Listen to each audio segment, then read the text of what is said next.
¿Recuerda el momento en el cual se dio cuenta de que el mundo había cambiado? Déjeme contarle una breve historia que no tiene nada y todo que ver con el futuro de nuestro mundo y su lugar en él. En 1917, Estados Unidos enfrentó un enorme problema. Se trabajaba mucho para competir en la economía industrial, pero había desabastecimiento. No de petróleo, carbón u otros recursos naturales, sino un desabastecimiento de personas, específicamente de trabajadores industriales obedientes. ¿Cuál era la solución a este problema económico? Fue un tipo de experimento. Nunca antes se lo había hecho hasta que alguien pensó en eso. La escuela pública obligatoria. Desafortunadamente, el propósito inicial del sistema de escuelas públicas de Estados Unidos no estaba inspirado en los niños o en generar intelectuales. Y no fue creado para los soñadores, las personas que colorean fuera de las líneas, rompen las reglas y desafían al status quo. El sistema de escuelas públicas de principios de 1900 fue inventado para crear una nación llena de adultos que hicieran sus trabajos de forma obediente en la línea de producción de la fábrica. Enseñarles a los niños a sentarse en líneas rectas y planificar el día entero con el sonido de las campanas no era por casualidad. Castigar a los que no estaban conformes era intencional. Estas eran las habilidades que necesitarían para unirse a la mano de obra. Intencional o no, este antiguo método de convertir a los soñadores en trabajadores era una inversión en el futuro de la economía de la nación. Y funcionó. Esto luego llevó a varias generaciones de trabajadores productivos y ocupados. Pero ya no está funcionando. ¿Por qué? Nuestra economía ha cambiado. Ya no vivimos en una economía industrializada, vivimos en una economía conectada. Ahora mismo hay más usuarios de Facebook que personas en el planeta hace 200 años atrás. La tecnología hace posible la conexión con personas, ideas e información de cualquier parte del mundo de manera instantánea. Y como resultado, nuestras economías ya no están en pequeños pueblos o comunidades, sino en el mundo entero. Contamos con comercio globalizado en casi todos los aspectos. En el pasado, las personas obedientes que hacían lo que les decían sin preguntar, eran recompensadas por trabajar duro y dejar sus sueños de lado para conformarse, se les dieron trabajos bien pagos con los cuales lograban carreras de largo plazo, se les garantizaban pensiones, beneficios, la promesa de que siempre se los cuidaría, y así era. Pero hoy esta promesa ya no existe para la mayoría de nosotros. Incluso si tienen un trabajo administrativo, la mayoría de estos trabajadores aún trabajan en una fábrica. En lugar de operar una máquina de coser o de soldar un artefacto, hoy empujan lápices, escriben en teclados o hacen papeleo. Esto también es trabajo industrial, porque todo el enfoque del día se centra en aumentar la productividad, lo que deja poco espacio para la creatividad, la espontaneidad o la individualidad. Las masas de trabajadores educados todavía hacen lo que se les dice, pero lo que consiguen ya no es lo que se merecen. Incluso si hace todo lo que le piden que haga hoy, graduarse de la secundaria, ir a la universidad, obtener un título, trabajar duro en cualquier trabajo que pueda encontrar, si es lo suficientemente afortunado de encontrar uno, no tiene nada garantizado. Las compañías están forzadas a cambiar o morirán ahora mismo. Los despidos son mucho más frecuentes que las oportunidades de empleo, y los trabajos bien pagos están desapareciendo, o yéndose al extranjero con un índice alarmante. Si tiene un trabajo en el que su jefe le dice exactamente qué hacer, él o ella siempre encontrará a alguien más barato que usted para hacerlo. ¿Sabía que en la actualidad el promedio de duración de un trabajo es de 4 años y medio? En contraste con los años 60 cuando era de 40 años. La economía conectada recompensa a un grupo de personas diferente. Recompensa a las personas que ven las cosas de manera diferente, que no se conforman, personas que tienen ideas que nadie más tiene, personas que desean trabajar duro, pero saben que la manera antigua de hacer las cosas ya no funciona. La economía conectada lo recompensa, no por ser un engranaje en la rueda de la vida, sino por destacarse y llegar más lejos. La economía conectada recompensa a los conectores. Ya sea que esté conectando a una persona con otra persona, a un negocio con otro negocio, a un negocio con un producto o a un producto con una persona, quienes aprenden a conectarse son los que van a sobrevivir y sobresalir en la economía conectada. Así es como el mundo ha cambiado. No va a cambiar, ya cambió. Hoy las cosas son diferentes y nunca serán como solían ser.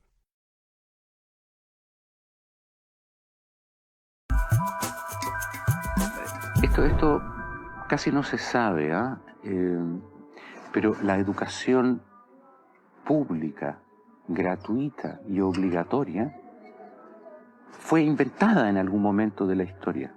Antes no existía. La educación en la antigüedad distaba mucho de lo que hoy entendemos por educación. En Atenas clásica, por ejemplo, no había escuelas. Las primeras academias de Platón eran espacios de reflexión, conversación y experimentación libre. La instrucción obligatoria era cosa de esclavos. Por otro lado, la educación en Esparta era más parecida a una instrucción militar. El Estado se deshacía de quienes no alcanzaban los niveles esperados. Había clases obligatorias, fuertes castigos y modelamiento de la conducta a través del dolor y el sufrimiento. Antiguamente la educación estaba en manos de la Iglesia Católica, por lo menos en el mundo cristiano occidental. Y fue recién en el siglo XVIII, en una época de la historia que se llama despotismo ilustrado, seguramente lo escucharon en el colegio, en donde se creó el concepto de educación pública, gratuita y obligatoria. La escuela como la conocemos nace a fines del siglo XVIII y principios del siglo XIX en Prusia.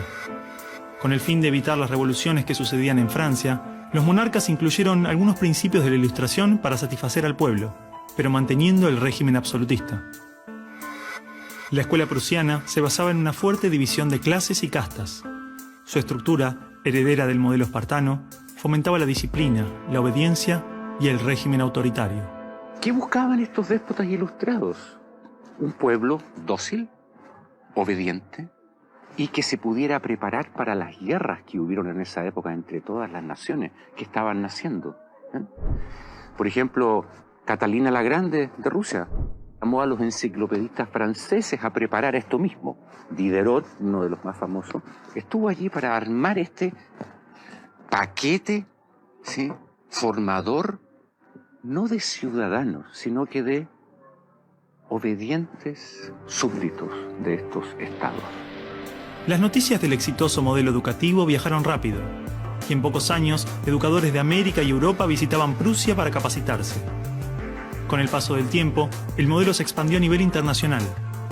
Muchos países importaron la escuela moderna con el discurso del acceso a la educación para todos, elevando la bandera de la igualdad, cuando justamente la esencia misma del sistema provenía del despotismo, buscando perpetuar los modelos elitistas y la división de clases.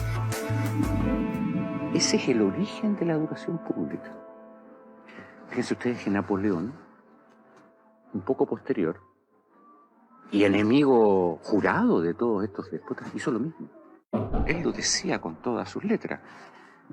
Yo quiero formar un cuerpo docente para poder dirigir el parecer de los franceses. ¿Se entiende? Él lo tiene claro. Y eso opera, se sepa o no se sepa, hasta el día de hoy.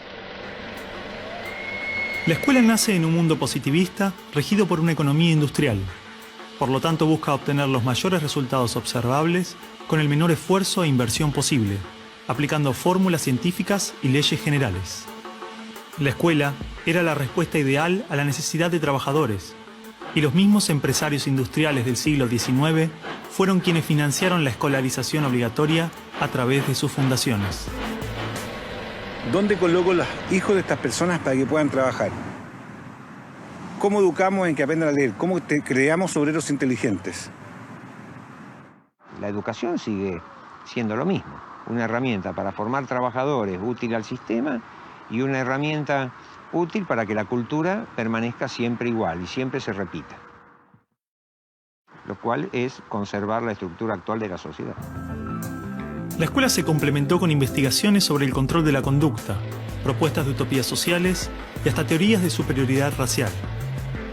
No es de extrañar que los primeros estados con el sistema prusiano o similar fueran con el paso de las generaciones focos de xenofobia y nacionalismo extremo.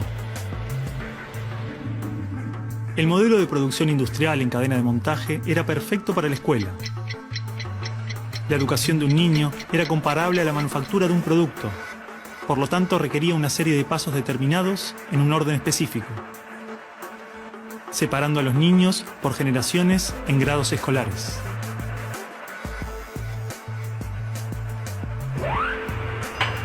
Y en cada una de estas etapas trabajaría sobre determinados elementos, contenidos que asegurarían el éxito, pensados minuciosamente por un experto.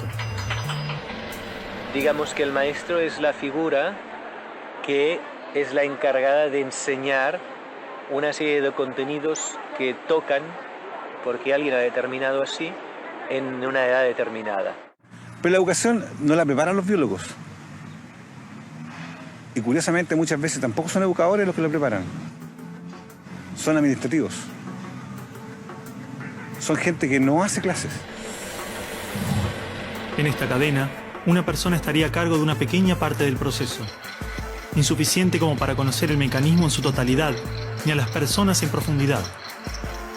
Un docente por año, por materia, cada 30 o 40 alumnos, llegando al punto de que el proceso termine siendo meramente mecánico. Y la educación, como la estamos viendo hoy, es administrativa. Hay alumnos que llegan, profesores que hacen clase, alumnos que se van, profesores que se van y al día siguiente se repite el ciclo. Un profesor estatal es un funcionario en que la autoridad le dice: usted tiene que enseñar esto, esto, esto y de esta forma. Porque hay que repetírselo a demasiados niños con un profesor de demasiadas horas de clase y con pocas horas de atención de alumnos en forma privada. Entonces va a dirigir siempre a un grupo colectivo. Porque evidentemente si tengo 30 niños, no puedo pretender que todos los 30 niños quieran hacer lo mismo al mismo tiempo. Este sistema de cadena de montaje, que nace con el taylorismo, fue aplicado tanto en la industria, la escuela y el ejército de diferentes países y culturas de Occidente. Hasta hace pocas décadas la escuela tenía estas cosas de cuartel y de asilo. Incluso el recreo termina con un timbre anónimo, no humano, que indica a los niños que deben adiestrarse poco a poco para pararse en una determinada baldosa detrás de determinada cabeza para formar una fila, generalmente de menor a mayor. Durante los últimos siglos, hemos construido nuestras escuelas a imagen y semejanza de las prisiones y las fábricas, priorizando el cumplimiento de las reglas, el control social. La escuela se pensó como una fábrica de ciudadanos obedientes, consumistas y eficaces, donde poco a poco las personas se convierten en números, calificaciones y estadísticas. Las exigencias y presiones del sistema terminan deshumanizándonos a todos, porque van más allá de los maestros, directivos o inspectores escolares. Están considerados grupos homogéneos, con contenidos homogéneos que tienen que obtener resultados parejos. Que todos tenemos que saber lo mismo.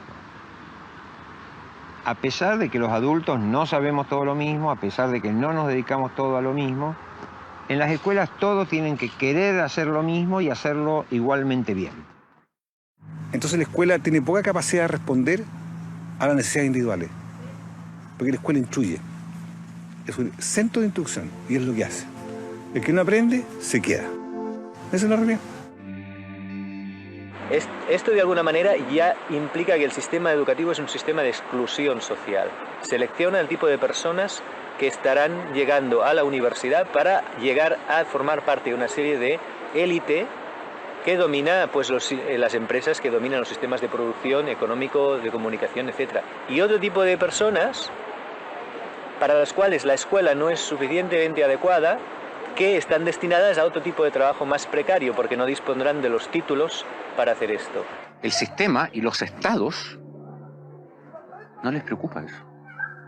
No, honestamente, no les preocupa el ser humano como persona, como individuo.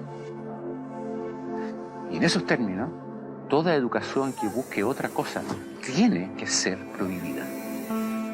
La realidad es que la esencia de la escuela prusiana está inmersa en la estructura misma de nuestra escuela.